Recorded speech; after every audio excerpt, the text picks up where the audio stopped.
서화진의 한눈에 보는 광주매일신문의 서화진입니다. 오랜만에 인사드립니다. 휴가를 조금 길게 갔다 오는 통에 이제서야 인사를 드립니다. 어떻게 이렇게 무더운 여름 잘 보내고 계십니까? 집에만 있자고 하니까 이게 전기세 폭탄이 우려가 돼서 에어컨도 못 틀고 어떻게 보낼까 많은 고민들을 하고 계시는데요. 이런 방법 어떨까 생각이 됩니다. 그 자제분들과 함께 가까운 주민자치센터에 위치한 도서관을 한번 가보십시오. 책도 한번 읽고요. 시원하게 여름 보내면서 또 부모님은 그쪽에서 내가 준비했던 신문이라든가 여러 가지 것을 함께 하면서 양식도 쌓고 여름도 피하는 좋은 방법이 아닐까 하는 생각이 듭니다. 자, 서화진의 한눈에 보는 광주매일신문 출발해 보겠습니다. 먼저 정치권 소식입니다. 잘 아시다시피 새누리당 새 대표에 순천 지역구 국회의원인 이정현 의원이 선출이 됐습니다. 특히나 이 여당 보수 정당에서 경선을 통해서 선출이 된 첫 호남 민사라고 하는데요. 말 그대로 호남 정치가 사상 초유의 전성시대를 맞이하고 있습니다. 국회의장 호남분이시죠. 국회 부의장 두 분 역시 호남분이십니다. 거기다가 여당의 대표 또한 호남분이 됐습니다. 해방 이래 처음으로 호남 출신 보수 정당 대표가 나와야 내년 선거에서도 재집권할 수 있다라고 해서 전국을 다니면서 이렇게 말을 했는데 그 꿈이 이루어졌습니다. 이번 이 경선 대표를 뽑는 거 내년에 있을 대선을 위한 그 경선 아니겠습니까?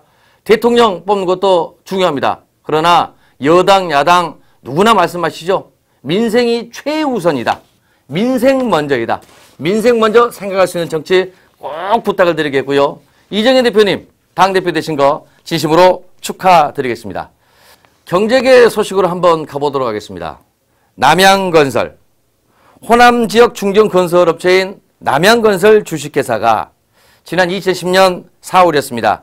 기업 회생 절차를 개시한 지 6년 4개월 만에 회생 절차를 자력으로 종결했습니다. 남양건설은 이번 회생 절차 종결은 회생 절차가 진행 중인 건설사 가운데 기업 민수 합병을 거치지 않고 최초로 회사채 발행을 통해서 변제 기간을 연장해 기업 회생 절차를 조기 종결한 사례여서 특별한 평가를 받고 있습니다.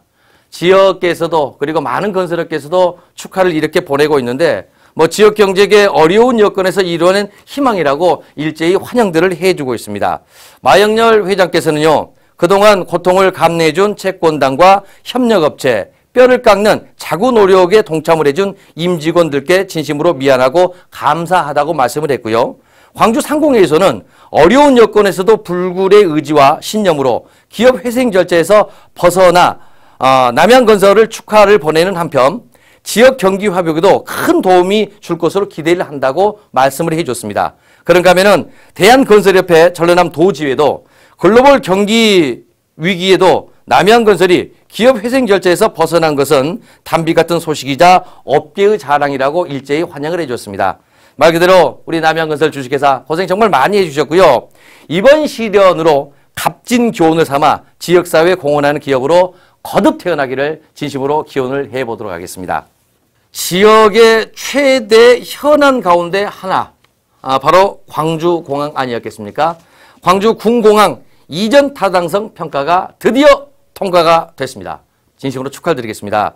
64년 건설된 후에 반세기를 훌쩍 넘어 52년 만에 이룬 쾌거이기도 한데요. 지금 현재 이대로 계획이라고 하면은 2022년까지 이전이 되고요. 2025년이 되면은 그곳에 신도시가 조성이 된다고 합니다. 꽤 긴 것 같은데 어떻게 보면 얼마 남지 않는 그런 기간입니다. 위원들 이번에 가장 크게 이제 점수를 받은 게 군공항이 도심 역세권에 위치를 하고 있고요. 주변에 잘 아시다시피 영산강과 황룡강이 접한 지역 아니겠습니까? 그래서 천혜의 여건을 갖추고 있는 게 장점이다. 이를 잘 살려서 미래형 성장 동력으로 작동할 수 있도록 개발할 경우 재원 확보가 가능하다는 점, 이 점을 정말 높이 평가를 했다고 합니다.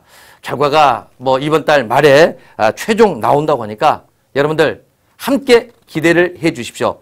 자, 계속해서 정말 무거운 소식 하나 전하겠습니다.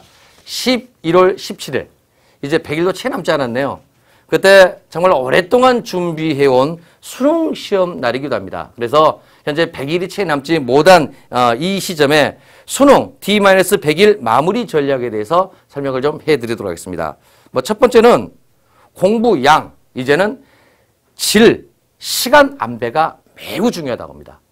일단은 먼저 본인의 실력을 냉정히 판단한 거, 이거 정말 중요하다고 합니다. 약점을 파악하지 않고 문제 풀이에만 집중한다고 성적이 좋아지는 것은 아니다. 내가 약한 부분이 무엇고 강한 부분이 무언가를 냉정하게 판단하는 게 가장 중요하고요. 이것을 하기 위해서는 그간 그 풀어본 문제들을 다시 한번 점검하는 거, 이거 매우 중요하다고 합니다. 틀린 문제, 원인 분석을 하고 개념 정리를 확실히 한 후에 다음 문제를 꼭 넘어가야 된다는 거 명심해 주시기 바랍니다. 특히 그 모의고사를 풀 때요, 수능 시간에 맞춰서 문제를 풀어야 한다고 합니다.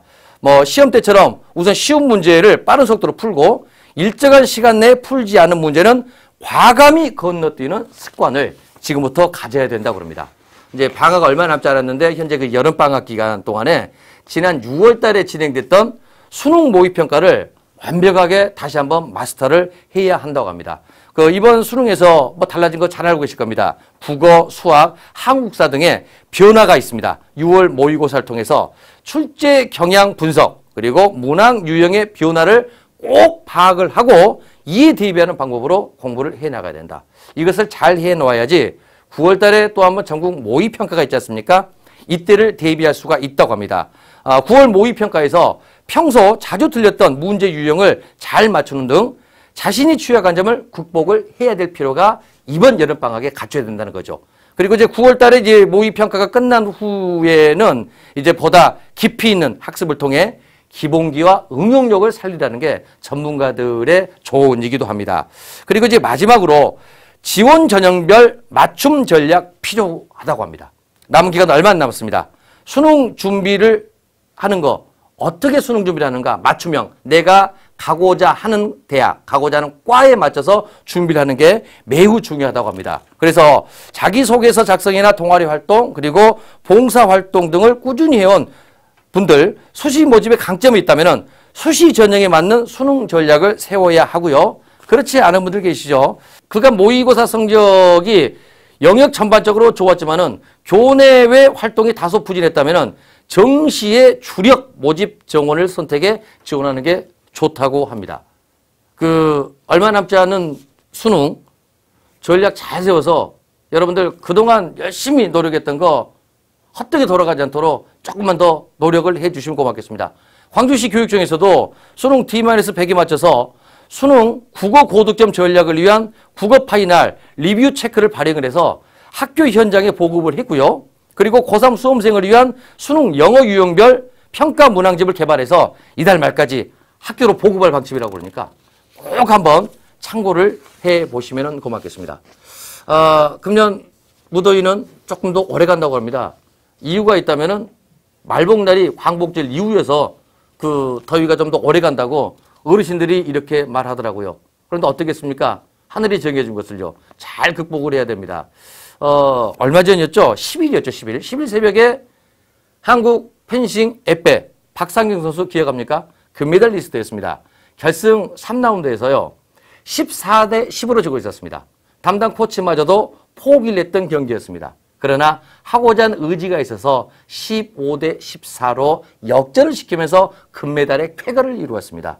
하고자 하면은 모든 게 다 될 것 같습니다. 그걸 믿으시고 금년 여름 잘 나시기 바랍니다. 서진의 한눈에 보는 광주매일신문 여기까지입니다. 고맙습니다.